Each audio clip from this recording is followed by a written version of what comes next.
Welcome to let's learn English literature and grammar. मैं हूं हरविजय सिंह। आज हम क्लास 12th की फ्लेमिंगो बुक की एक beautiful poem a thing of beauty written by John Keats.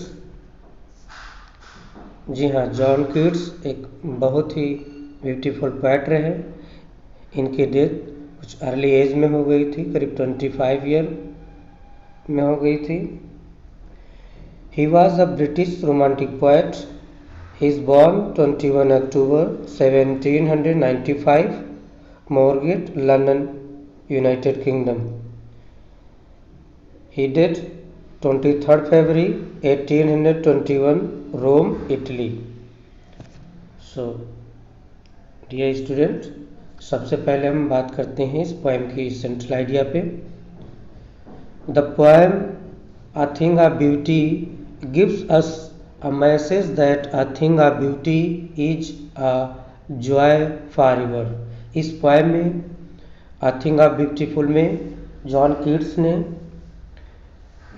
एक मैसेज को बताया है कि किस प्रकार एक जो ब्यूटी होती है वो हमें आगे बढ़ने के लिए, हमेशा जॉयफुल रहने के लिए कैसे मैसेज देती है। इट नेवर एंड्स, जो कभी समाप्त नहीं होती है। A thing of beauty gives us encouragement to go forward and hard work. और यही ब्यूटी ही हमें आगे प्रोत्साहित करती है, आगे बढ़ने की और कठिन परिश्रम करने की।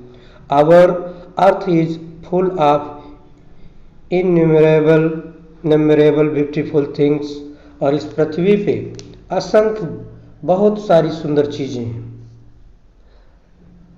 जो कि जिनको देख के हम खुश होते हैं और हमें प्रेरणा मिलती है। A thing of beauty moves away the pall of misery, sorrow and disappointment of our life. ये जो सुंदरता की बात बार बार कही जा रही है, तो अ थिंग ऑफ ब्यूटी ये जो है एक दुख की चादर को और दुख को, और कह सकते हैं कि जो हमारी हताशा होती है, इससे आगे बढ़ने के लिए प्रेरित करती है, लाइफ में आगे निकलने की प्रेरणा देती है।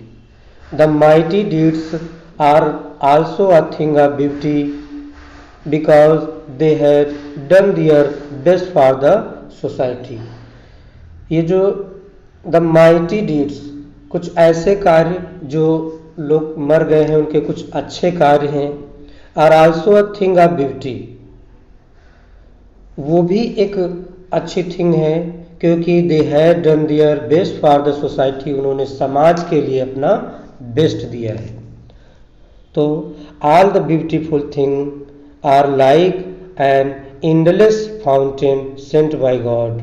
इसमें पोएट जॉन कीट्स कहते हैं कि सभी सुंदर चीजें, प्रकृति की हर एक चीज सुंदर है, जो कि एक इस प्रकार से है कि जैसे कि एक एंडलेस फाउंटेन हो जो गॉड के द्वारा हमारे लिए भेजा गया हो। तो डियर स्टूडेंट, चलिए पोएम पे आते हैं। ये था central idea. A thing of beauty is a joy forever, it's loveliness increases, it will never pass into nothingness but will keep a bower quiet for us and a sleep full of sweet dreams and health and quiet breathing। तो सबसे शुरुआत की लाइनों में अ thing of beauty is a joy forever, ये जो सुंदरता ये हमारे लिए हमेशा आनंद देने वाली है, हमेशा खुशी देने वाली है। इट्स लवलीनेस इंक्रीजेस, इसके प्रति हमारा लगाव, हमारा प्यार जो है बढ़ता जाता है। It will never pass into nothingness, इसका अस्तित्व तो कभी नहीं समाप्त होगा, ये एवरग्रीन रहेगा, हमेशा रहेगा। But will keep a bower quiet for us, इसकी जो छाया है, एक कह सकते हो ये हमारे लिए एक शांतिपूर्ण छाया बनी रहेगी। And a slip full of sweet dreams, जिसकी छाँव में हम बहुत अच्छी एक सपनों भरी नींद ले सकेंगे। एंड हेल्थ, हमारी हेल्थ अच्छी रहेगी। एंड क्वाइट ब्रीथिंग, और हम शांति से इसमें सांस ले सकेंगे।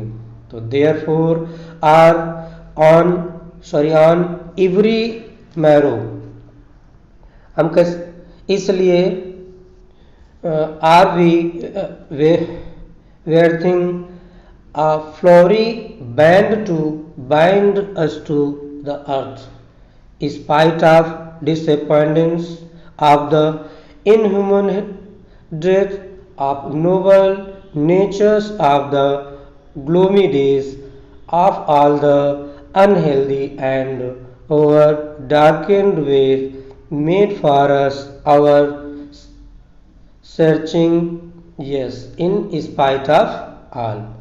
तो देखते हैं therefore on every morrow, इसलिए देयर फॉर मीन्स इसलिए हर नए दिन हम एक फूलों का, एक हिसाब से कह सकते हैं are we wreathing of flowery band to bind us to the earth, एक कह सकते हैं कि हम इसलिए हर नए दिन हम एक फूलों का गुलदस्ता बनाते हैं जो हमें धरती से जोड़े रहे। स्पाइट ऑफ डिसअपॉइंटमेंट्स, इसके बावजूद of the inhuman dearth of noble natures, उस निराशा की जो पैदा होती है श्रेष्ठ स्वभावों की क्रूर कमी के कारण।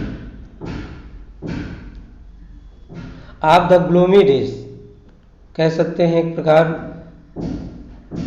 दुख के दिनों में। Of all the unhealthy and over darkened ways made for our searching, yes, in spite of all, उन सभी रोगी और घने अंधेरे रास्तों के कारण जिन्हें खोजना हमारी नियत है। हाँ, yes, in spite of all, हाँ, सब, इन सब के बावजूद। चलिए और आगे देखते हैं।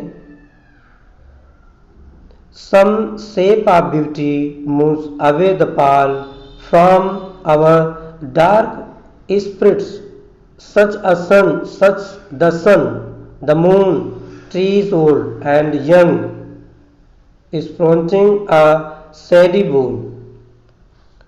तो क्या है यहाँ से, सौंदर्य का कह सकते हैं, सुंदरता का कोई न कोई रूप हमारी दुखी जो डार्क स्पिरिट्स हैं, आत्माएं हैं, आत्माओं पर पड़ा एक कह सकते हो कफन जैसे। Moves away the pall from our dark spirits, यानी एक दुख का जो कफन का जो पर्दा पड़ा है, चादर पड़ी है, उसको उतार के अलग फेंक देता है।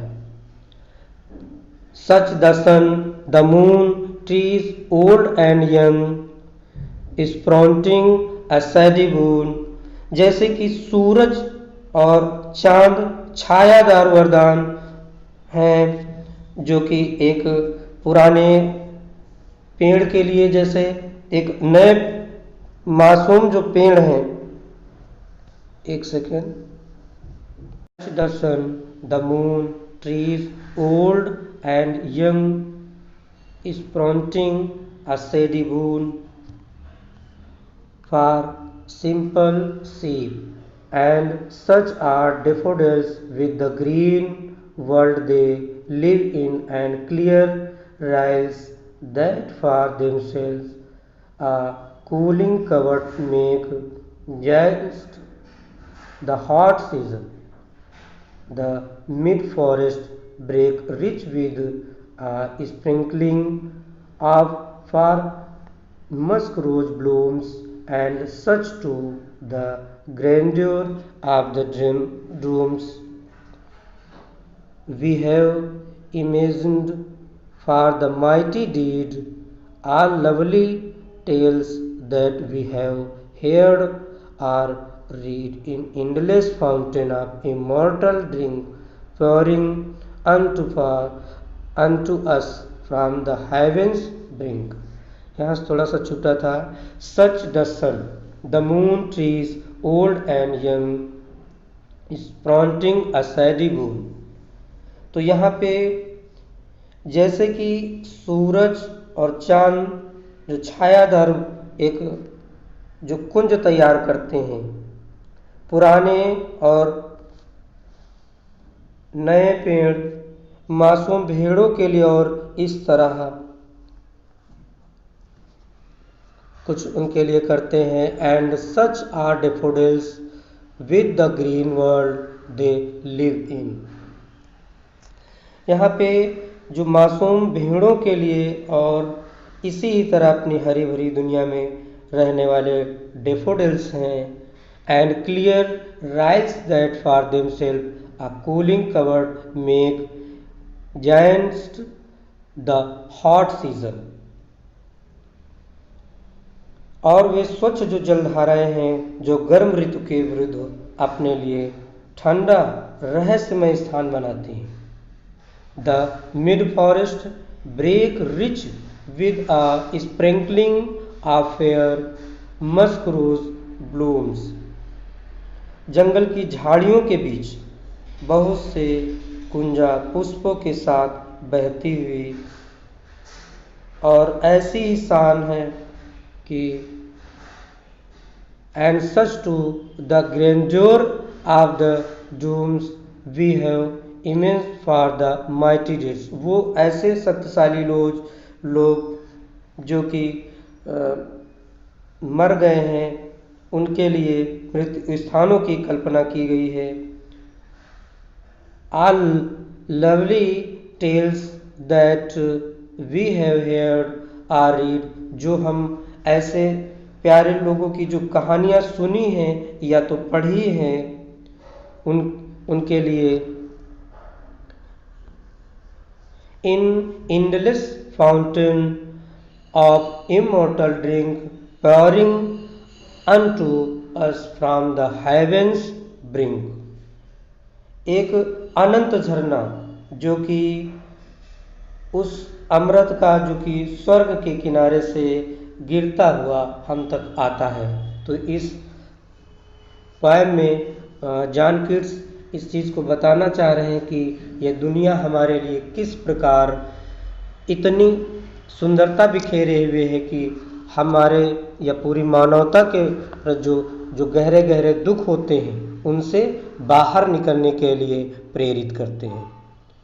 तो हमें किसी भी समस्या या कठिनाई में अपने आप को संभाल के रखना चाहिए और प्रकृति की ओर मुड़ना चाहिए और प्रकृति से इस प्रेरणा को लेना भी चाहिए कि जो अच्छी अच्छी चीज़ें हैं, जो सुंदर सुंदर चीज़ें ईश्वर ने बना रखी है हमारे लिए, वो हमें जीवन में आगे बढ़ने के लिए और अधिक कठिन परिश्रम करने के लिए और अपने जीवन को सफल बनाने के लिए किस प्रकार प्रेरित करती हैं.